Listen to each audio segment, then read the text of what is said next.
tornadoes, are supposed to be dark. In the nightmares of everyone who lives on the American plains, they are shadows. They are gray, shapeless ghosts that hide behind sheets of rain. They are black wedges that blot out the sun. But on the night of May 25th, 1955, the sky over Oklahoma didn't just turn black. It started to glow. Witnesses looking up into the humid, suffocating darkness didn't see a funnel of wind. They saw a pillar of fire, a pulsating, neon blue electric vein connecting the earth to the heavens. It looked like a living thing, breathing, hunting, and it was heading for a town that had absolutely no idea it was coming.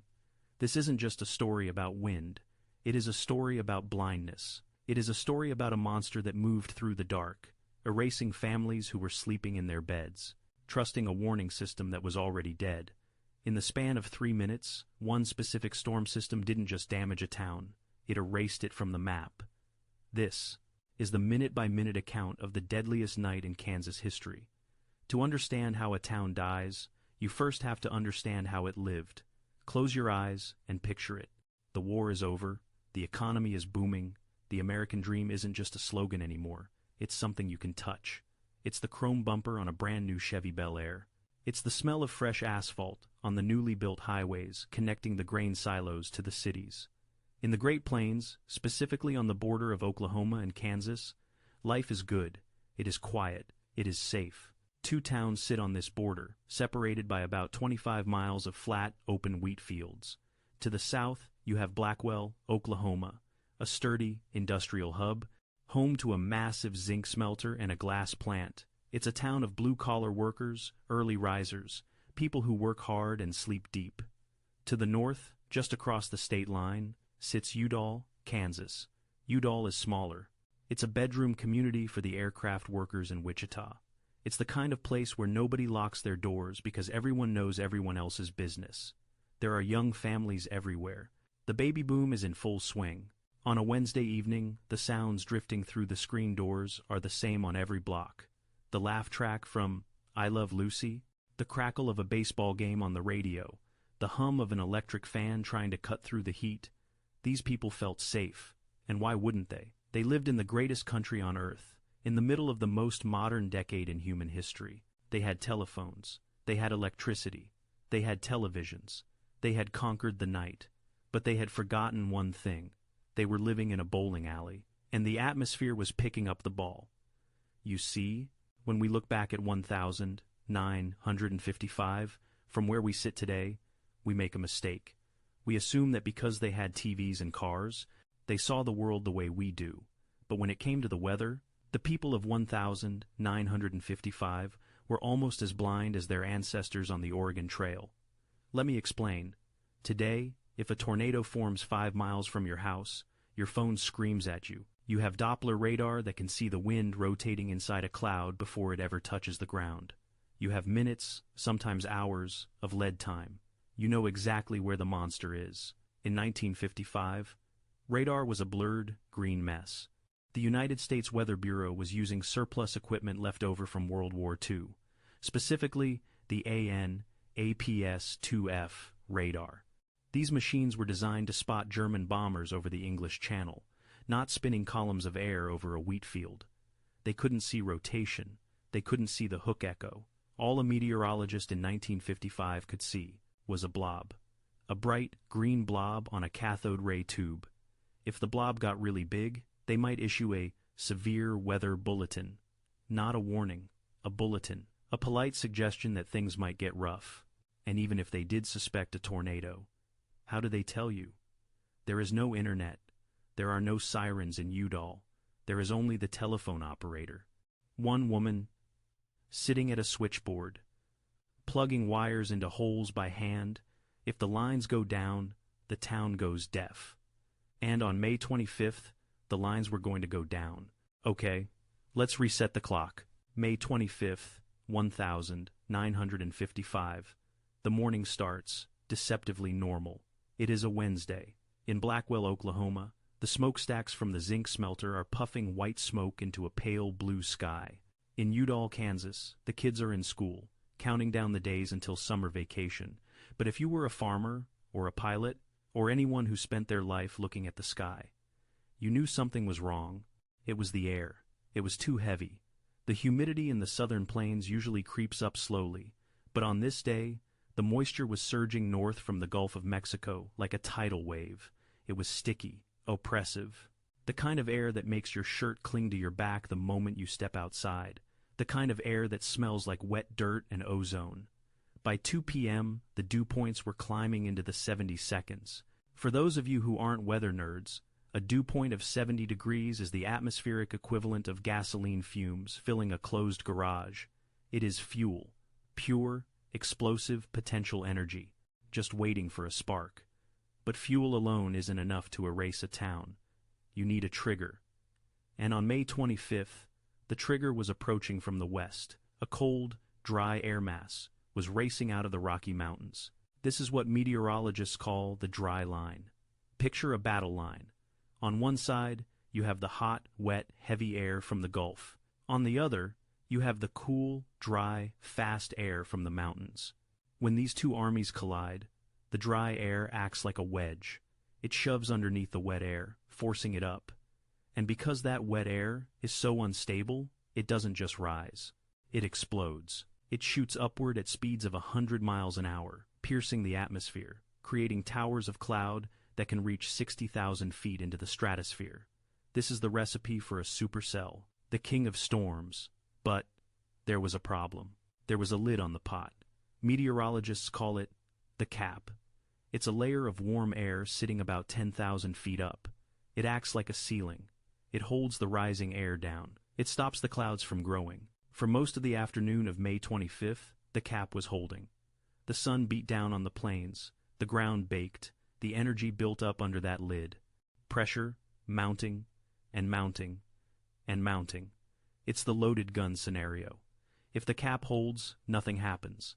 It's just a hot, sticky day. But if the cap breaks, if the energy finds a weak spot and punches through, then all that stored-up violence is released at once. It's not a slow leak. It's a detonation. 3:30 p.m. The residents of Blackwell, Oklahoma, are finishing their shifts. The heat is becoming unbearable. People are fanning themselves on porches, drinking iced tea, looking west. The sky is a hazy, milky white. You can't see the horizon. It's just murk. This is the scariest kind of weather for a storm chaser. They call it high precipitation mode. When the storms fire, they won't be visible crisp sculptures. They will be hidden behind curtains of rain, monsters in the mist. In the Weather Bureau office in Oklahoma City, the men in short-sleeved shirts and ties are watching the barometers. They see the pressure falling. They see the humidity spiking. They know the gun is loaded, but they can't see the trigger. They don't have satellites. They are relying on ground observers, men like Floyd Montgomery and Blackwell, to call in and tell them what is happening. Floyd is a dedicated man. He takes his job seriously. He watches the sky. He checks his instruments. And around 4 p.m., he starts to see it. To the west, near the town of Tonkawa, the milky haze is starting to darken. The cap is breaking. Let's talk about the psychology of a watch. In 1955, they didn't have the tornado watch system we know today. That wouldn't be refined for years. So, the people of Blackwell and Udall went about their evening dinner preparations completely unaware that the atmosphere above their heads was physically restructuring itself into an engine of destruction.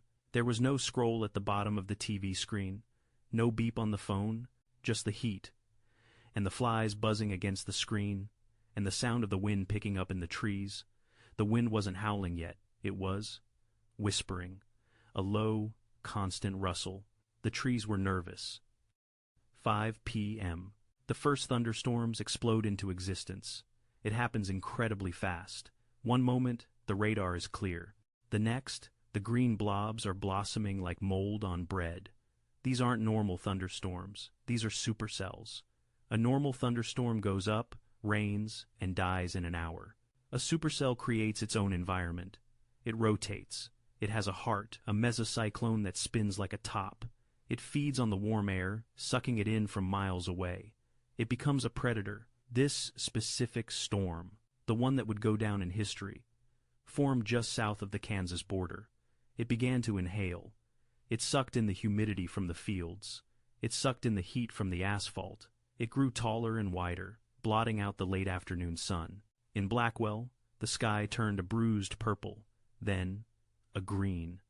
A sickly, pale olive green. The color of a bruise, the color of hail. Floyd Montgomery, our weather observer, gets on the phone. He reports the darkening sky. He reports the hailstones the size of golf balls starting to clatter onto the tin roofs. Clack, clack, clack, clack, clack, then silence. Then the roar. But the tornado hadn't formed yet. The storm was just clearing its throat. 6:30 p.m. The sun is getting lower. This is the critical variable. This is what makes the events of May 25th so uniquely horrific. Most tornadoes happen in the late afternoon. 4 p.m., 5 p.m. You can see them coming. You can dodge them. But this storm system was waiting. It was waiting for the cover of darkness. Statistics tell us that nighttime tornadoes are 2.5 times more deadly than daytime tornadoes. Why? It's not just because you can't see them. It's because you are asleep. Your defenses are down. You are in your most vulnerable state. You are wearing pajamas. You are not wearing shoes. You are in bed, under the covers, thinking you are safe in your castle. And when the castle walls are ripped away, the psychological shock is almost as deadly as the debris. As the sun began to set over the Great Plains on May 25th, the shadows stretched out across the wheat fields. The golden light faded to gray. The supercell over Oklahoma was now a massive, rotating cylinder of cloud, 30 miles wide. It was spinning counterclockwise. Inside the cloud, millions of tons of ice crystals and water droplets were colliding, rubbing against each other, creating friction, static electricity, usually lightning discharges between the cloud and the ground. Zap, flash, gone. But inside this specific storm, something rare was happening. The electrical charge was building up inside the funnel itself. The physics of what happened next are still debated by scientists today. Some call it triboelectric charging. Some compare it to a neon sign. But the result was that the monster was charging its batteries. 8 p.m. Night has fallen. Blackwell, Oklahoma is winding down. The dishes are done. The kids are being tucked in. Outside, the air is still hot. It's 80 degrees, even in the dark. The storm is now a massive black wall to the south-southwest. The lightning is incessant. It's not flashing. It's flickering, like a strobe light that won't turn off. Flash, flash, flash, flash. It lights up the underbelly of the clouds. They look like boiling milk. Floyd Montgomery is watching. He knows this is bad. He knows this is the big one. He sees the rotation. He sees the clouds lowering. The wall cloud drops. It's a pedestal of lowered cloud that hangs beneath the storm base. It's the launching pad for the tornado. And then, at 9 p.m., the siren begins to wail. In 1955, the siren didn't mean, seek shelter. It meant, look out. People stepped out onto their porches. Fathers stood in the yards, smoking cigarettes, looking into the blackness. Can you see it? No. Too dark. Is it raining? No. It stopped. That's the deception. The calm before the strike. The inflow jet of the tornado is sucking the air toward it, actually clearing the rain away from the immediate area. It creates a vacuum of silence. 9:20 p.m. The power flickers in Blackwell. Once, twice, then out. Total darkness. The streetlights die. The house lights die. The hum of the refrigerator stops. Now, there is only the sound. At first, it sounded like a freight train. That's the cliché, right? Everyone says it sounds like a freight train. But survivors of the May 25th event say that's not quite right. A train has a rhythm. Chug, chug, chug. This didn't have a rhythm. It was a constant, grinding roar, like a million stones being ground together in a mixer. It was the sound of the earth being chewed up, and it was getting louder. In the darkness of his home, a man named Lee Hunter grabs his wife. They can feel the floorboards vibrating, not shaking, vibrating, a low-frequency hum that you feel in your teeth. They move to the center of the house. They huddle in the hallway. They listen to the roar building, closer, closer, and then Lee looks out the window one last time, and he sees it. He doesn't see a shadow. he sees a blue light. At first, he thinks it's a fire, but fires flicker. Fires are orange. This light is cold. It is blue, and it is moving. It is a glowing, electric blue column, hundreds of yards wide, illuminating the inside of the funnel like a lantern. The tornado is glowing, and it is right on top of them.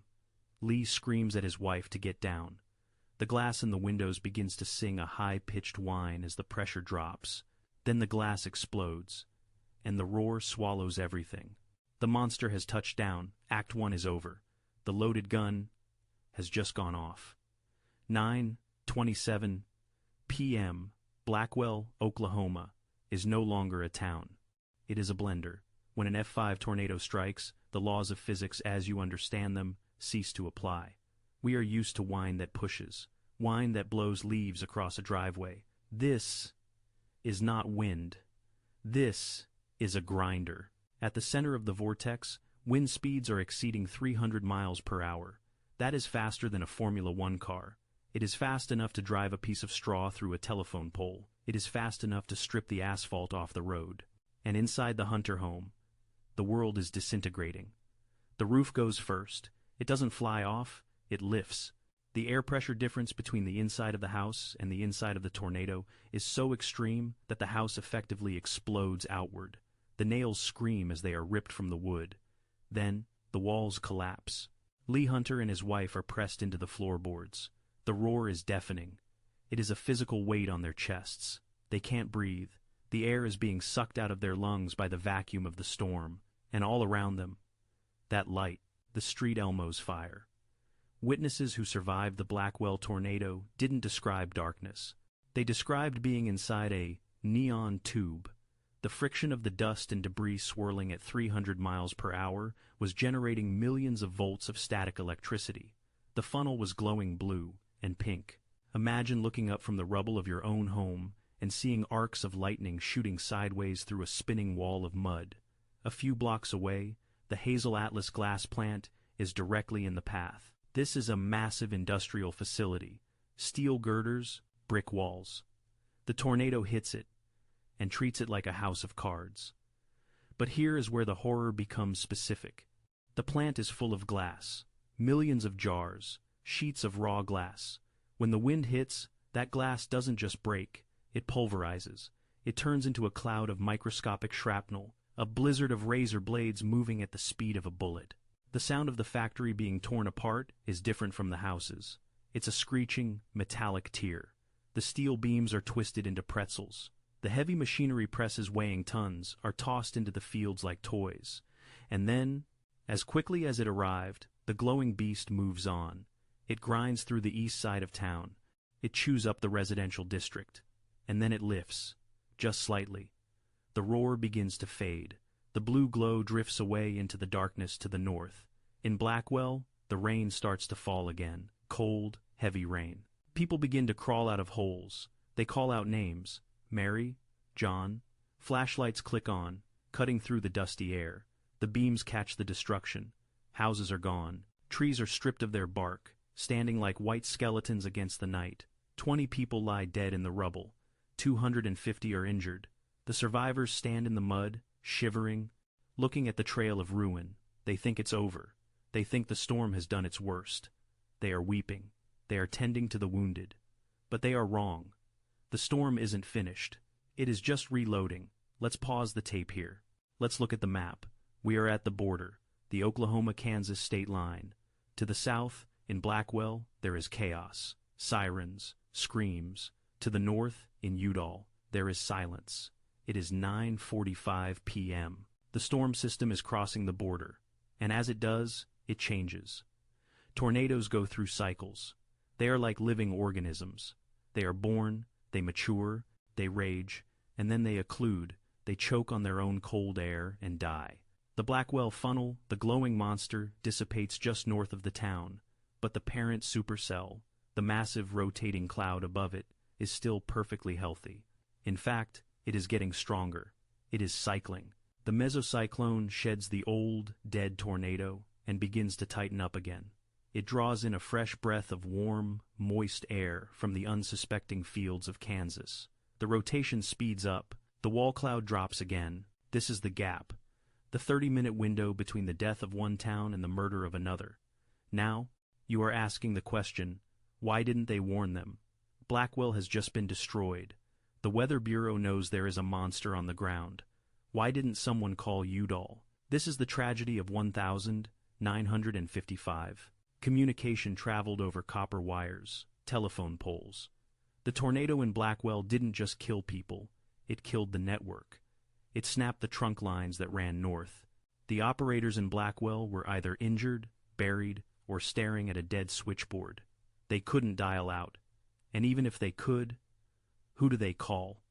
There is no 911. There is no direct line to the Udall police. And there is a jurisdictional black hole. The storm crossed a state line. The Weather Bureau in Oklahoma City was tracking the storm, but once it crossed into Kansas, it technically became the problem of the Wichita office. But the Wichita radar was blocked by the curvature of the earth and the heavy rain. They couldn't see the low-level rotation. They knew there was a storm. They didn't know there was an F5. So, as the clock ticked toward 10 p.m., the information died at the border. The warning didn't travel, only the wind did. 10 p.m. Udall, Kansas. The town is shutting down. Most of the 500 residents are in bed. It's a work night. The only light comes from the street lamps and the flicker of a few televisions. People are watching the late news. The weatherman in Wichita is talking about thunderstorms. He mentions that things are rough down in Oklahoma. He says there might be some hail. Keep an eye on the sky, he says. But he doesn't say, take cover. He doesn't say, you are about to die. Then, the TV stations go off the air. Not because of the storm, but because it is 1955. Television didn't run 24 hours a day back then. At a certain time, the programming ended. They played the national anthem, showed a picture of a waving flag, and then the screen went to static. Hiss. Families turned off the sets. They turned off the lights. The town of Udall slipped into a deep, comfortable darkness. Outside, the crickets stopped chirping. The birds stopped singing. The air became perfectly still. This is the vacuum. The low pressure of the approaching tornado is sucking the air out of the town. 10:15 p.m. A few people are still awake. A group of teenagers is hanging out at the pool hall. They step outside to smoke. It's weirdly hot, one of them says. They look south. They don't see a glow this time. The Blackwell tornado was unique. It was a high precipitation storm that happened to catch a dry slot, allowing the static to be seen. But the new funnel forming over Kansas is different. It is wrapped in rain. It is a rain-wrapped wedge. This is the deadliest kind of tornado because it is invisible. It looks like a wall of water. You can be looking right at it and not know it's there until the roof comes off. The boys finish their cigarettes. They go home. They go to bed. 10:20 p.m. The storm is 10 miles away. It is moving at 40 miles per hour. Do the math. 10 miles. 40 miles per hour. 15 minutes. That is all the time they have left. Let's switch perspectives. Imagine you are a worker for the Santa Fe Railroad. You are standing on the tracks, just outside of town. You are waiting for a freight train that is scheduled to pass through. You check your watch. 10:25 p.m. You hear a rumble in the distance. Here comes the train, you think. You look down the tracks. You expect to see the headlight, the single, piercing beam of the locomotive. But there is no light. There is only the sound, and the sound is getting louder. It's deeper than a train. It's guttural. It's a vibration that shakes the gravel under your boots. You squint into the dark, and then lightning flashes.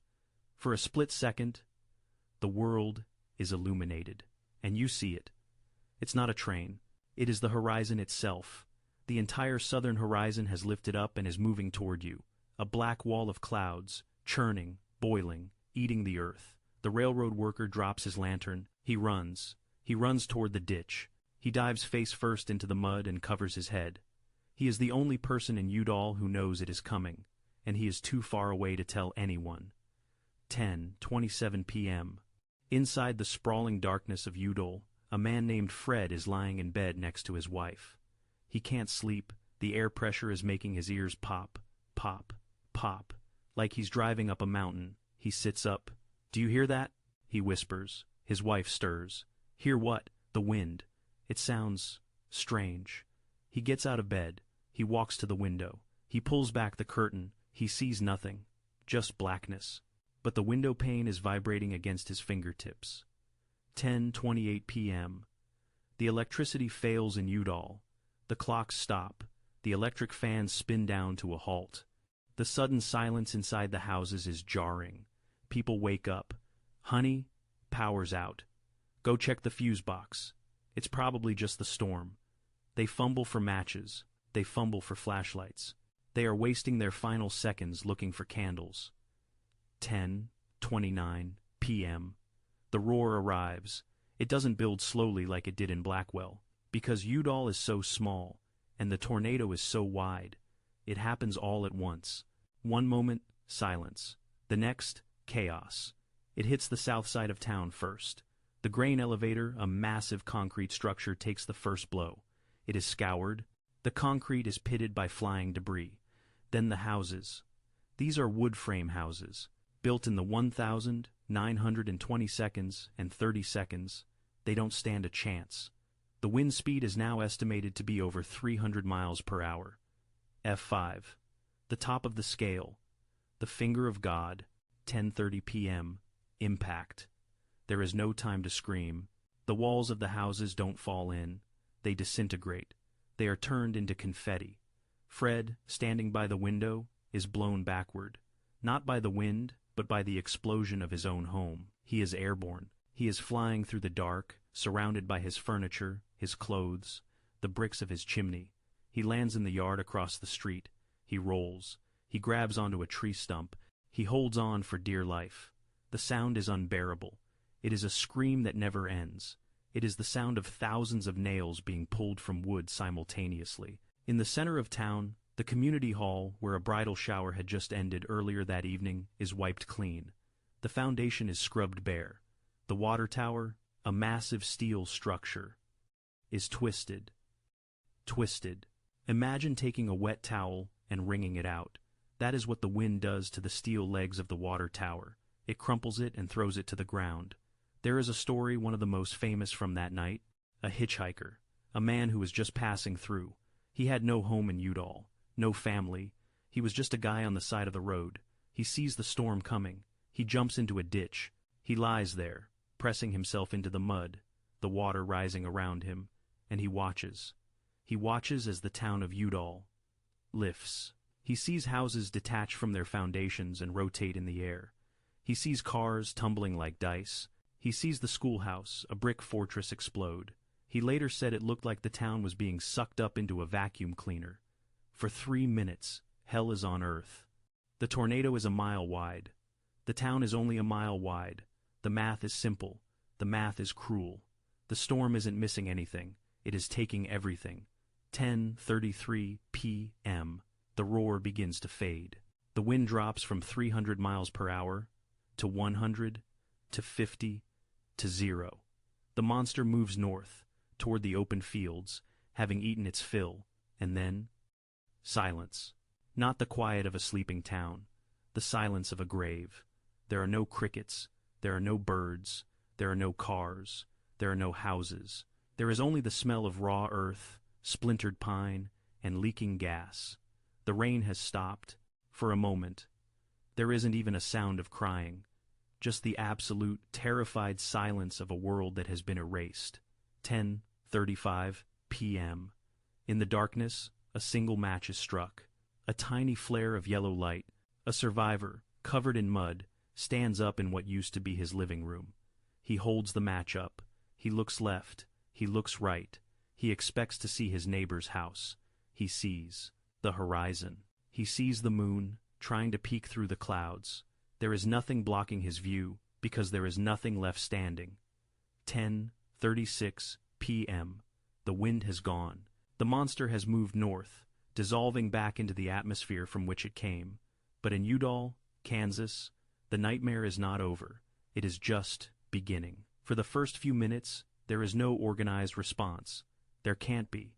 The people who would normally lead the response, the police marshal, the firefighters, the mayor, are all victims. They are buried under the same rubble as everyone else. The darkness is absolute. The power grid is shattered. The moon is hidden behind the anvil of the storm. The only light comes from the occasional lightning flash drifting away to the north, and the terrified dancing beams of the few flashlights that survived the crush. Imagine the sensory overload of that moment. You are lying in the mud, you are wet, you are cold, and you are bleeding, but you don't feel the pain yet. The shock is a powerful anesthetic. What you feel is grit. Every survivor of the Udall tornado talks about the grit. The wind was so powerful, it pulverized the soil into a fine powder and injected it into everything. It is in their eyes.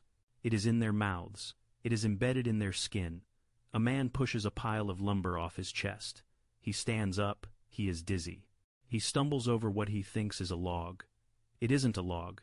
It's a telephone pole, snapped at the base, lying horizontally across where Main Street used to be. He calls out, "Is anyone there?"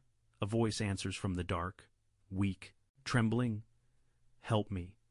The first responders were not professionals. They were neighbors. Farmers who lived just outside the city limits, people who had been spared the direct hit, saw the lights go out. They heard the roar. And now, they drove their trucks toward the town. Or toward where the town used to be. As they approached Udall from the highway, their headlights swept across the fields. Usually, you would see the outline of the water tower. You would see the silhouette of the grain elevator. You would see the roof lines of the houses. But on this night, the headlights just kept going. They swept across a void. One farmer, driving a flatbed truck, slammed on his brakes. He thought he had taken a wrong turn. He thought he was lost. "Where is the town?" he asked his wife. "We should be in Udall." Then he stepped out of the truck, and his boot landed on a shingle, then a child's doll, then a door frame. He realized, with a sickening drop in his stomach, that he wasn't lost. He was standing in the middle of town. It was just flat. 10:50 p.m. The cry goes out. It travels via the few working radios in the county. It travels via cars speeding to the neighboring town of Winfield. Udall is gone. Send everything. This is the beginning of the golden hour. But in 1955, they didn't call it that. They just called it a desperate scramble. Ambulances, hearses, and station wagons from Wichita and Winfield begin to race toward the disaster zone. But the roads are blocked. The storm didn't just destroy the town. It barricaded the doors. Trees, some of them 100 years old, are laid across the asphalt. Power lines are draped like spiderwebs across the highways, hissing and sparking where the grid is still trying to push current. The rescuers have to get out and walk. They carry stretchers. They carry lanterns. They walk into a war zone. Let's focus on one specific scene, a scene that defines the horror of that night. A rescue worker, a young man from Winfield, climbs over a pile of bricks. He hears a baby crying. It's a distinct sound, a high, rhythmic wail. He follows the sound. He digs. He throws aside broken 2x4s. He throws aside a crushed refrigerator. He finds the baby.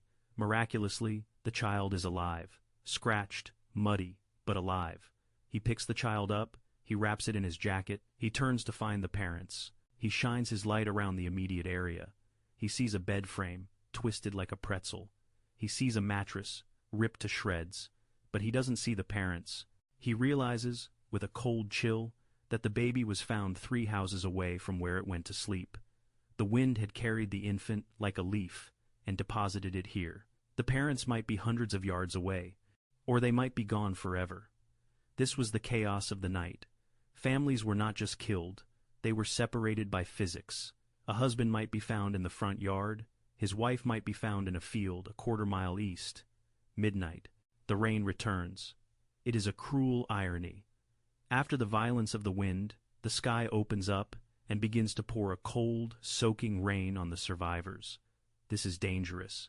Hypothermia sets in quickly. The survivors are in shock. Their clothes have been ripped off by the wind, a common phenomenon in F5 tornadoes, where the wind catches the fabric and strips it from the body. People are wandering the streets naked, covered in mud, shivering uncontrollably.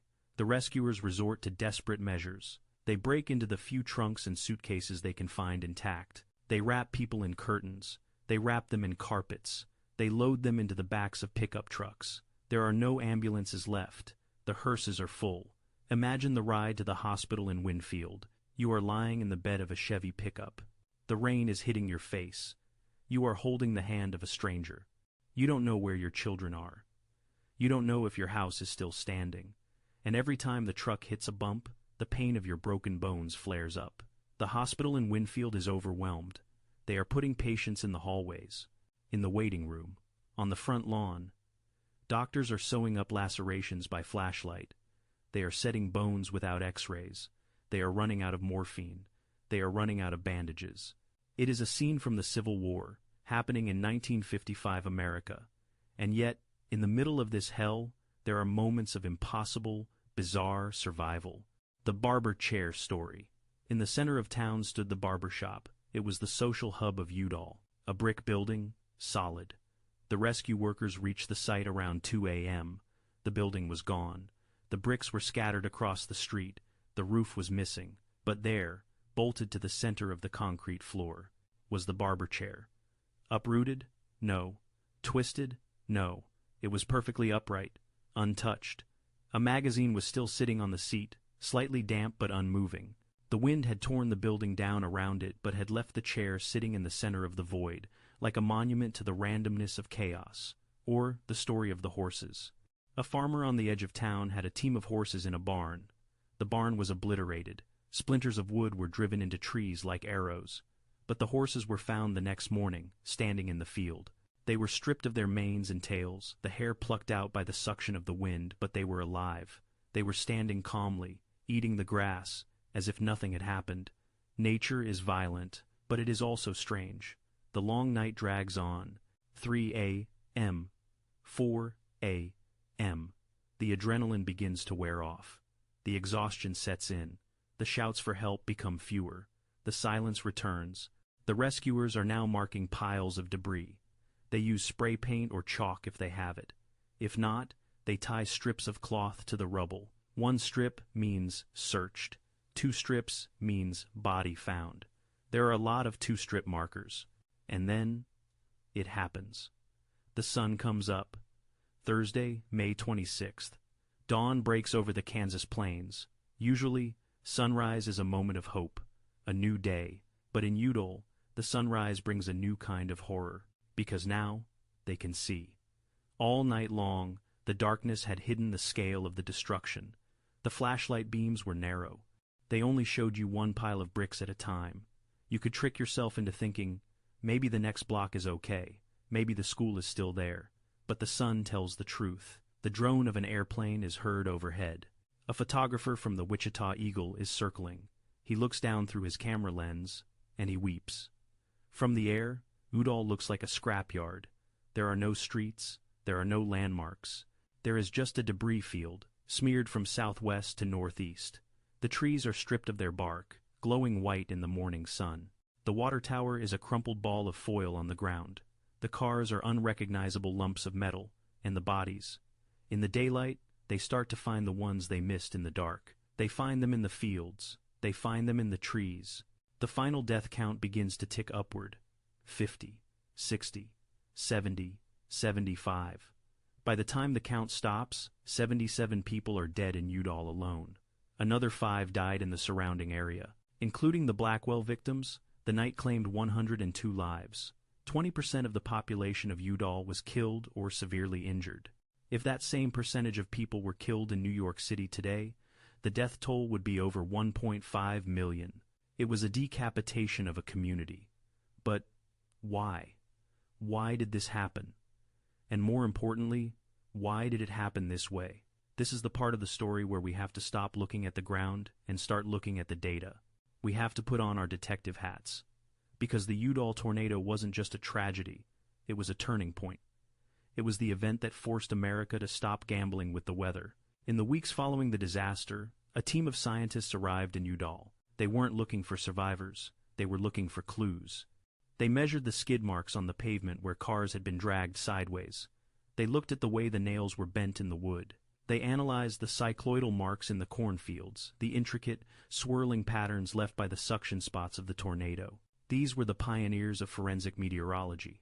Men like Ted Fujita were beginning to formulate their theories during this era. What they found in Udall terrified them.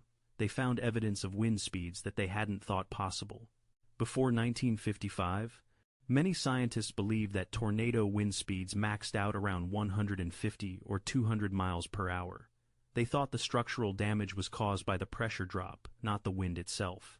But the Udall damage told a different story. They found pieces of straw driven into trees. Think about the physics of that. Straw is light, it's flimsy. A tree is hard oak. To drive a piece of straw into an oak tree requires velocity so extreme that the straw acts like a hypodermic needle. It doesn't break, it pierces. They calculated the wind speeds at over 300 miles per hour. They realized that an F5 tornado isn't just strong wind. It is a different state of matter. It is a grinder. But the real investigation wasn't about the wind speeds. It was about the warning system. Why did the warning die at the border? The investigation revealed the fatal flaw in the 1955 system, the jurisdictional gap. The Oklahoma City radar saw the storm. They knew it was dangerous, but they had no protocol to hand off that warning to the Wichita office effectively. It was a game of telephone, played with human lives. This disaster lit a fire under the United States government. It became the catalyst for the installation of the WSR-57 radar network. WSR stands for Weather Surveillance Radar. 57 stands for 1957, the year they started rolling them out. These were the first true nationwide weather radars.